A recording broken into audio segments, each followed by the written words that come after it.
नमस्कार मित्रों, जय हिंद। मैं हूं विकास। स्वागत है आपका अपने YouTube चैनल द विकास एजुटी पे। आज हम इस वीडियो में लेकर आए हैं प्रैक्टिस सेट, जिसका संपूर्ण विश्लेषण करेंगे और जानेंगे साथ में एक्स्ट्रा फैक्ट्स भी, जो आने वाली सभी परीक्षाओं के लिए महत्वपूर्ण होगी। तो आइए वीडियो शुरू करने से पहले जो भी इस चैनल पर पहली बार विजिट कर रहे हैं वो चैनल को सब्सक्राइब, वीडियो को लाइक एवं ज़रूर शेयर जरूर करें। तो आइए शुरू करते हैं आज का practice set. Question number first, Aga Khan cup किस खेल से संबंधित है? तो इसका राइट आंसर है friends option number B, hockey. Hockey से संबंधित कुछ और भी कप हैं, जैसे Maharaja Ranjit Singh cup, Rangaswamy cup, Beighton cup, Dhyanchand trophy, Indira Gandhi cup, Nehru cup.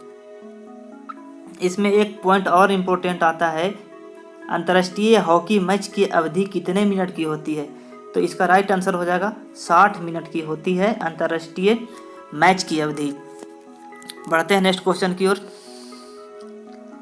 Question number 2, इनमें से कौन सी सबसे लंबी नदी है जिसका उद्गम स्थल भारत में है?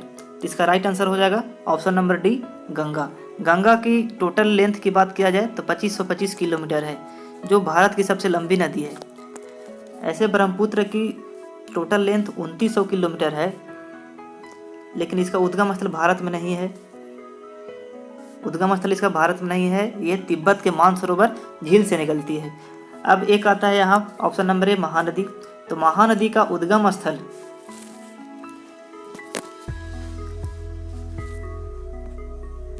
महानदी रायपुर के समीप धमतरी जिले के स्थित सिहावा नामक पर्वत श्रेणी से निकलती है। यानी ये सिहावा नामक पर्वत श्रेणी से निकलती है और बंगाल की खाड़ी में गिर जाती है। और ऑप्शन नंबर बी, झेलम।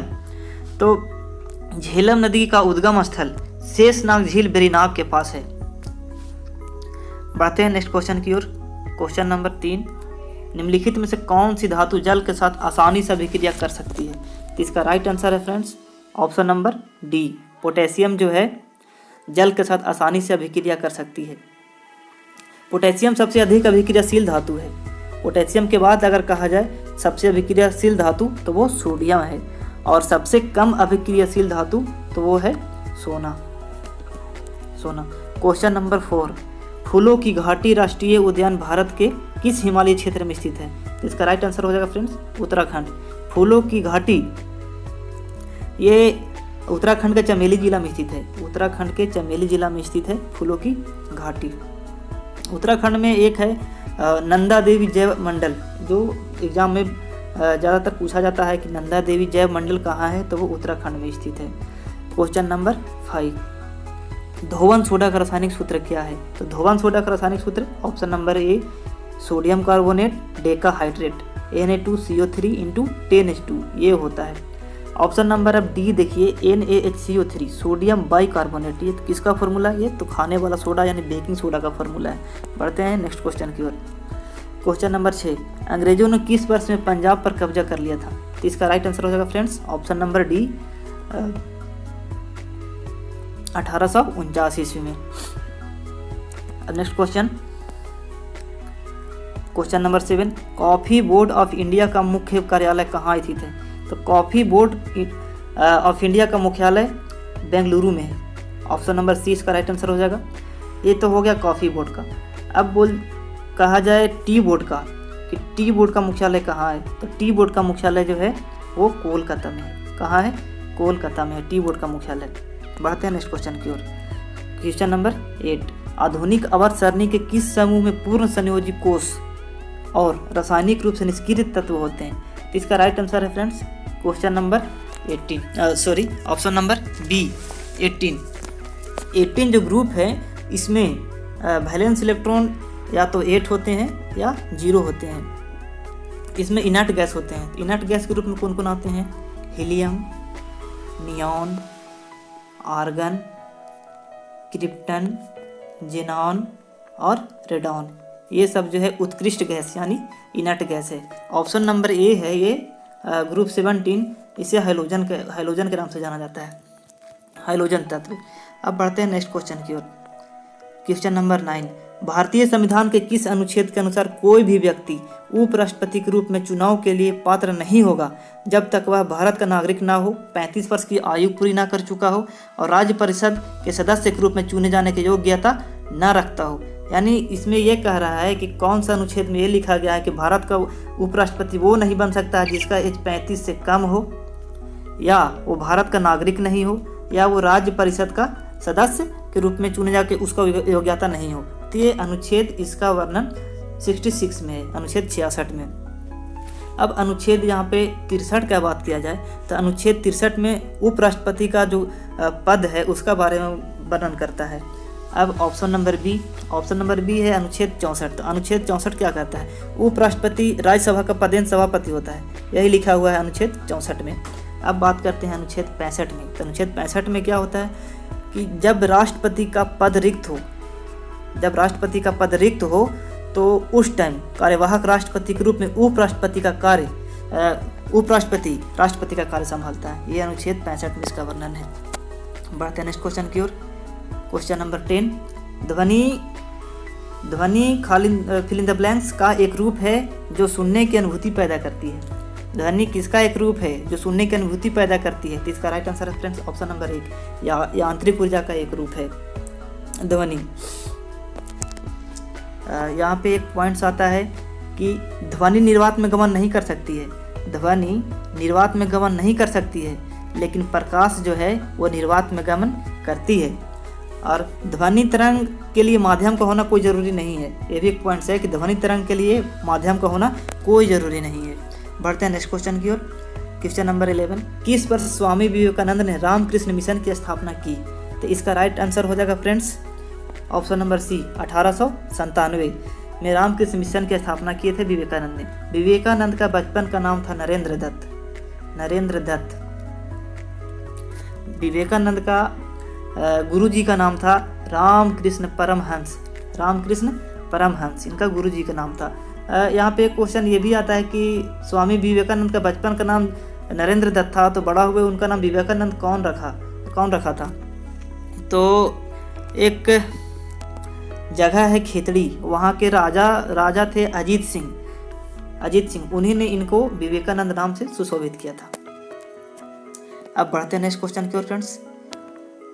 अमृत AMRUT का पूर्ण रूप क्या है, यानी फुल फॉर्म क्या है? तो इसका राइट आंसर हो जाएगा A, Atal mission for rejuvenation and urban transformation. Atal mission for rejuvenation and urban transformation, इसका जो है स्थापना ये कार्यक्रम का 25 जून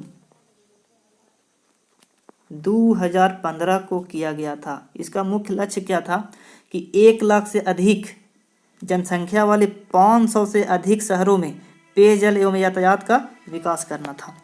अमृत योजना का ये लक्ष्य था। बढ़ते हैं नेक्स्ट क्वेश्चन की ओर।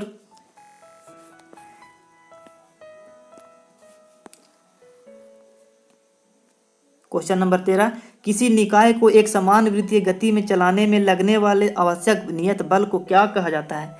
तो इसका राइट आंसर हो जाएगा फ्रेंड्स ऑप्शन नंबर बी, अभिकेंद्रीय बल। जैसे ही वृत्तीय गति की बात किया जाए तो वहाँ पे अभिकेंद्रीय बल कार्य करता है। तो अभिकेंद्रीय बल क्या है? तो जब कोई वस्तु वृत्ताकार मार्ग पर चलती है तो उस पर एक वृत्त के अंदर की ओर एक बल कार्य करता है, उस बल को ही अभिकेंद्रीय बल कहते हैं।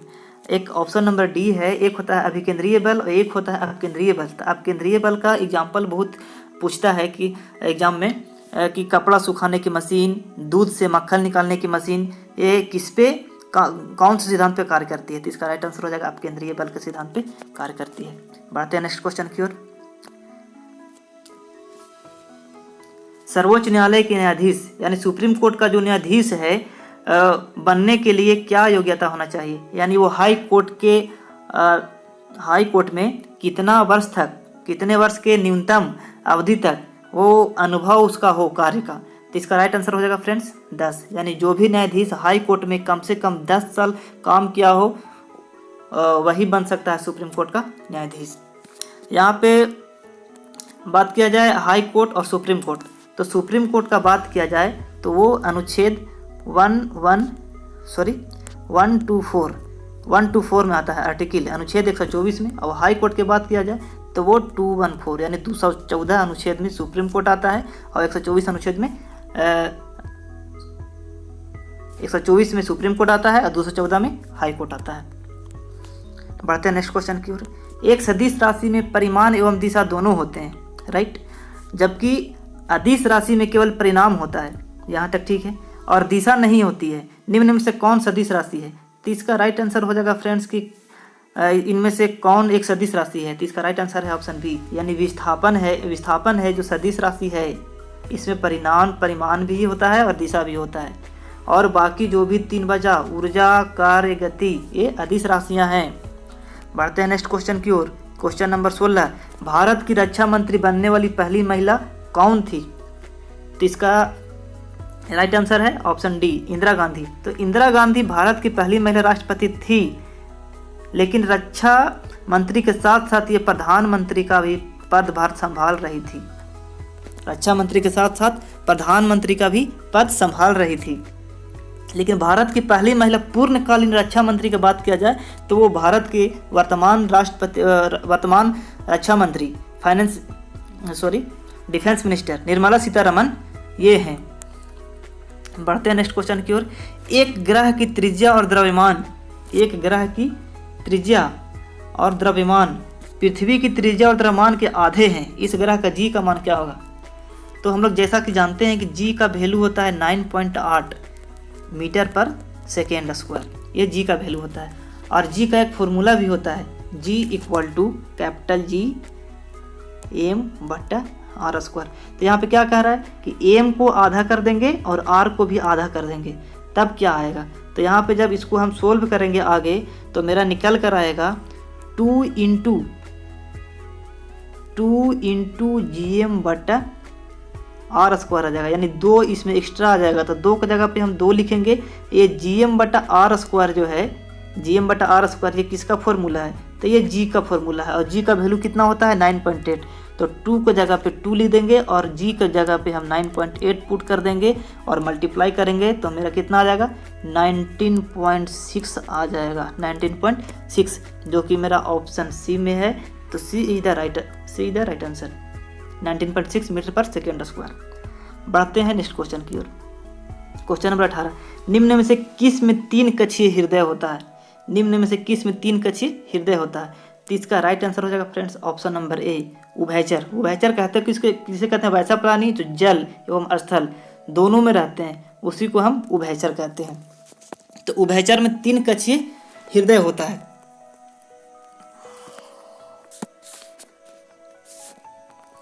बढ़ते हैं नेक्स्ट क्वेश्चन की ओर। Fill in the blanks. बढ़ते भ्रूण के लिए पोषक उत्साह के रूप में कार्य करता है, तो कौन करता है? तो ये भ्रूण पोष जो है यही कार्य करता है। देखिए, भ्रूण कहते किसको हैं? तो निषेचन के लगभग 10 सप्ताह तक के विकसित जो युग्मनज होता है उसी को हम लोग भ्रूण कहते हैं। निषेचन के लगभग 10 वीक तक के विकसित युग्मनज को हम लोग भ्रूण कहते हैं। और जब तीसरा माह में भ्रूण होता है, तीसरे माह में भ्रूण में कंकाल तंत्र बन जाता है, तीसरा माह में। बढ़ते हैं नेक्स्ट क्वेश्चन की ओर। क्वेश्चन नंबर 20, ध्वनि की प्रबलता किसमें मापी जाती है? तो ध्वनि की प्रबलता जो है डेसिबल में मापी जाती है। इसका राइट आंसर हो जाएगा सी, डेसिबल। ऐसे हम लोग नॉर्मली बातचीत करते हैं तो उसमें कितना डेसिबल रहता है? तो उसमें 30 से लेकर 40 डेसिबल हम लोग सुन सकते हैं, बात करते हैं उसमें उत्पन्न होता है। हम लोग सुन कितना तक सकते हैं? इतना तो नॉर्मली हम लोग को होता है, बातचीत से निकलता है इतना डेसिबल। हम लोग सुन सकते हैं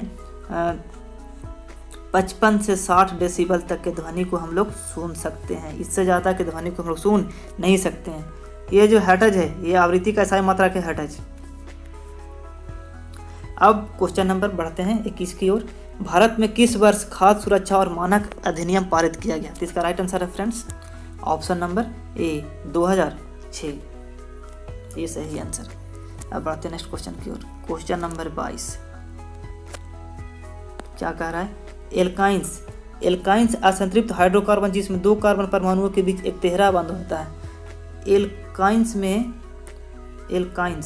कार्बन के बीच जब तिहरा अबंध के बात किया जाए तो इसका राइट आंसर फिर फ्रेंड्स क्या हो जाएगा?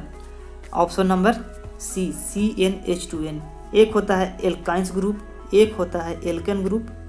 तो एल्केन ग्रुप का फॉर्मूला हो जाता है CnH2n+2 और एक होता है एल्किन, तो एल्किन का फॉर्मूला हो जाएगा CnH2n। आइए ऑप्शन बी का बात किया जाए, CnH2n-1, इसमें अगर OH लगा दिया जाए तो ये अल्कोहल ग्रुप हो जाएगा, अल्कोहल ग्रुप। अब बढ़ते हैं नेक्स्ट क्वेश्चन की ओर। ऋषिकेश भारतीय राज्य उत्तराखंड के किस जिले में स्थित एक शहर है? तो ऋषिकेश जो है देहरादून में है, देहरादून में आता है। ऋषिकेश में दवा निर्माण उद्योग स्थित है, ऋषिकेश में दवा निर्माण का बहुत बड़ा उद्योग है। ऑप्शन नंबर ए जो है रुड़की, तो रुड़की में भारत का पहला IIT कॉलेज का स्थापना किया गया था, रुड़की में 1849 में, 1849 में। बढ़ते हैं नेक्स्ट क्वेश्चन की ओर। चैल वन्य जीव अभयारण्य किस राज्य में स्थित है? इसका राइट आंसर है फ्रेंड्स डी, हिमाचल प्रदेश में है चैल वन्य जीव अभयारण्य। हिमाचल प्रदेश में एक और अभयारण्य है, उसका नाम है रोहिला अभयारण्य, रोहिला अभयारण्य। एक है इंदिरा गांधी अभयारण्य, तो ये इंदिरा गांधी अभयारण्य कहाँ है? तो ये तमिलनाडु में है। और एक इम्पोर्टेंट हो जाता है डाम्फा अभयारण्य, जो हर एक एग्जाम में पूछा जाता है। तो डाम्फा अभयारण्य वो कहाँ है? तो वो मिजोरम में है, मिजोरम में।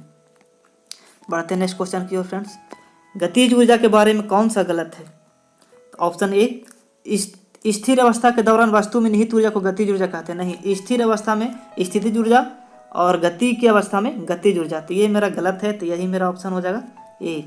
और बाकी जो भी ऑप्शन है सब सही है। एक वस्तु के आधार पर उसके द्वारा प्राप्त ऊर्जा को गतिज ऊर्जा कहते हैं। जब गति में रहता है तो गतिज ऊर्जा प्राप्त होगा। काइनेटिक एनर्जी बराबर ½ mv², ये फॉर्मूला भी सही है। m बराबर मास अभिवर वेलोसिटी। डी, गतिमान वस्तुओं में गतिज ऊर्जा होती है, यह भी सही है। बढ़ते हैं नेक्स्ट क्वेश्चन के फ्रेंड्स। भार का एसआई इकाई किसकी एसआई इकाई के बराबर होती है? तो इसका राइट आंसर हो जाएगा बल। बल का एसआई मात्रक और भार का एसआई मात्रक, दोनों का एसआई मात्रक न्यूटन होता है।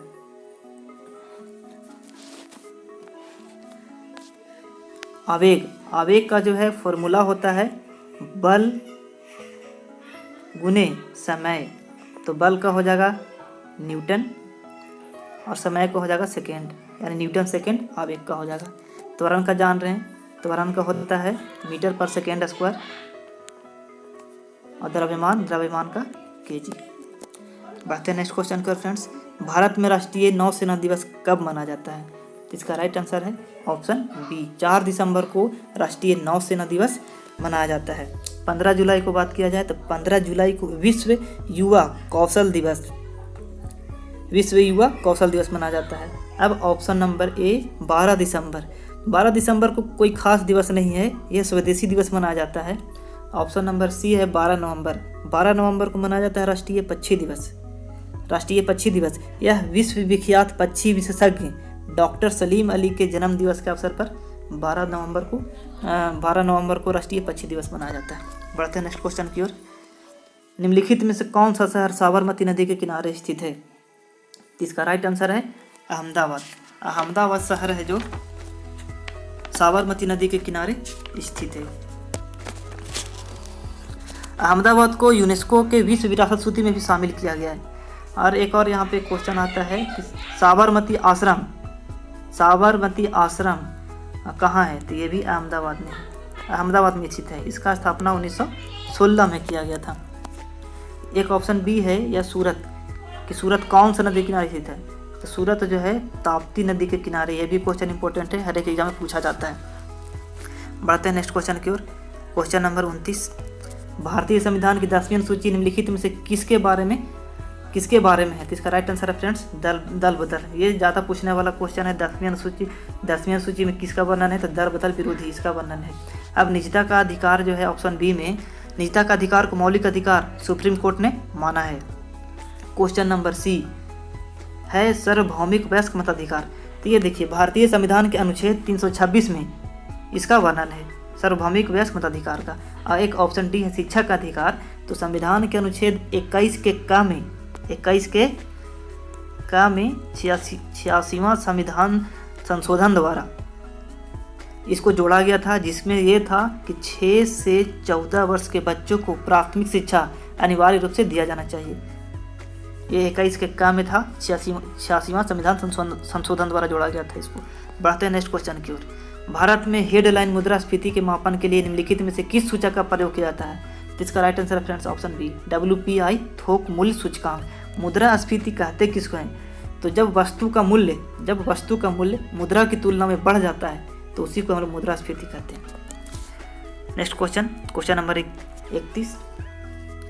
भारतीय राष्ट्रीय कांग्रेस का गठन किस वर्ष में किया गया था? तो कांग्रेस का गठन जो है ऑप्शन ए 1885 में किया गया था। कांग्रेस का गठन, स्थापना इसका किया था A.O. ह्यूम के द्वारा किया गया था, बम्बई में स्थापना किया था। उस समय शासनकाल लॉर्ड डफरिन का शासनकाल था। किसका? लॉर्ड डफरिन का शासनकाल था। ये कांग्रेस जो शब्द है कहाँ से लिया गया है? तो ये कांग्रेस शब्द जो है ये अमेरिका से लिया गया है, अमेरिका से। कांग्रेस शब्द दादा भाई नौरोजी के सुझाव पर रखा गया था। किसके सुझाव पर? दादा भाई नौरोजी के सुझाव पर रखा गया था। बढ़ते हैं नेक्स्ट क्वेश्चन की ओर। 25 डिग्री पर विभिन्न माध्यमों में ध्वनि की चाल के बारे में निम्नलिखित में से कौन सा कथन सही है या गलत है? तो हम पढ़ते हैं ऑप्शन ए। जल यानी समुद्री जल में ध्वनि की चाल 1531 मीटर पर सेकंड होती है, राइट है। ऑप्शन बी क्या कह रहा है? हवा में ध्वनि की चाल 386 किलोमीटर प्रति सेकंड होती है। नहीं फ्रेंड्स, ये 346 नहीं होती है, ये होती है 343 मीटर पर सेकेंड होती है। यानी मेरा ऑप्शन ए सही है और बी गलत है। तो इसका राइट आंसर हो जाएगा ऑप्शन बी। बढ़ते हैं नेक्स्ट क्वेश्चन की ओर। निम्न में से कौन द्विबीजपत्री पौधा है? तो इसका राइट आंसर है शकरकंद का बेल।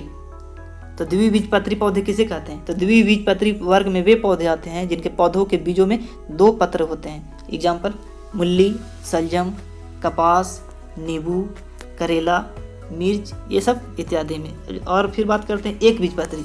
तो एक बीजपत्री वर्ग में वे पौधे आते हैं जिनमें केवल एक बीजपत्र होता है। तो इसका एग्जाम्पल हो जाएगा क्या?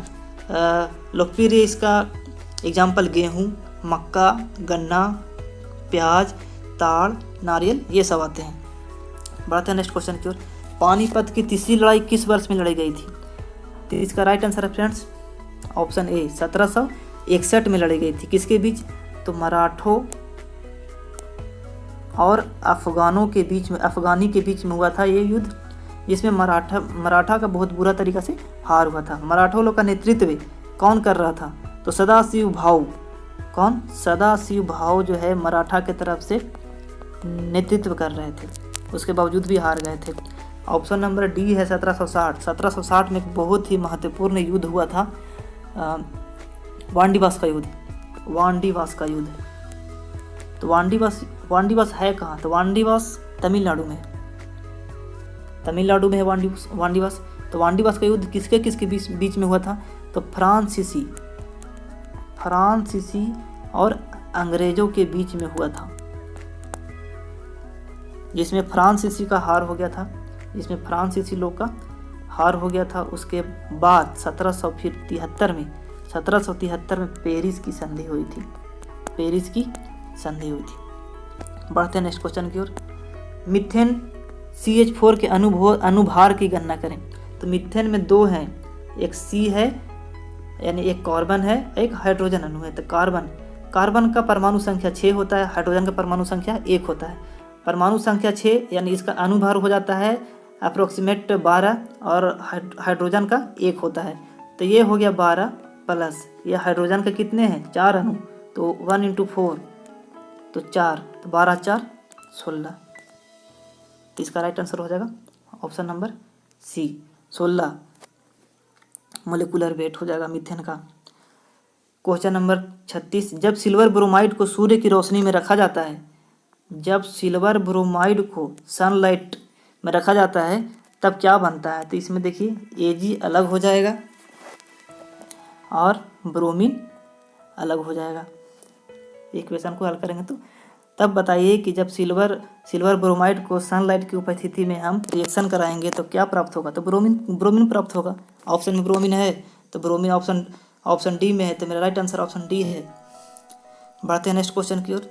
निम्न में से कौन सा राज्य भारत में पंचायती राज संस्थान स्थापित करने वाला पहला राज्य है? तो इसका राइट आंसर है फ्रेंड्स राजस्थान।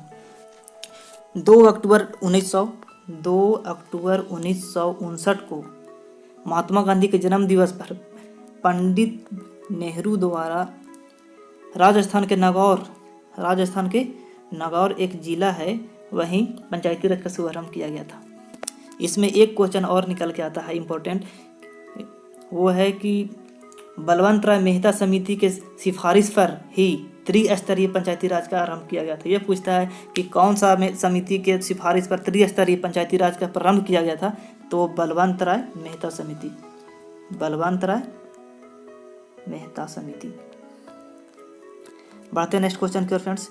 कथकली भारतीय शास्त्रीय नृत्य नाटक का एक रूप है जिसका आरंभ भारतीय किस राज्य में, तो कथकली जो है वो केरल का है। कथकली केरल का, ओडिशा का है ओडिसी, कर्नाटक का है यक्षगान, कर्नाटक का यक्षगान। बढ़ते हैं नेक्स्ट क्वेश्चन की ओर, क्वेश्चन नंबर 39। किस वर्ष में राजा राम मोहन राय ने कलकत्ता में ब्रह्मा समाज की स्थापना की थी, तो इसका राइट आंसर है फ्रेंड्स सी 1828। ब्रह्मा समाज ने एक ईश्वरवाद में विश्वास किया और मूर्ति पूजा का विरोध किया। ब्रह्मा समाज जो है वो एक ईश्वरवाद को माना और मूर्ति पूजा का विरोध किया था। और राजा राम मोहन राय इसका नेतृत्व कर रहे थे। उनका मृत्यु के बाद कौन फिर किए, तो वो देवेंद्र नाथ टैगोर को प्रदान किया गया इसका नेतृत्व करने के लिए। राजा राम मोहन राय, एक क्वेश्चन यहाँ से और निकलता है कि राजा राम मोहन राय को राजा की उपाधि किसने दिए थे, तो वो अकबर द्वितीय के द्वारा दिया गया था। बढ़ते नेक्स्ट क्वेश्चन कर फ्रेंड्स। कार्बन का कौन सा अपरूप जियोडेसिक ग्लोब के रूप में है, इसका राइट आंसर है ऑप्शन ए फुल रिंग।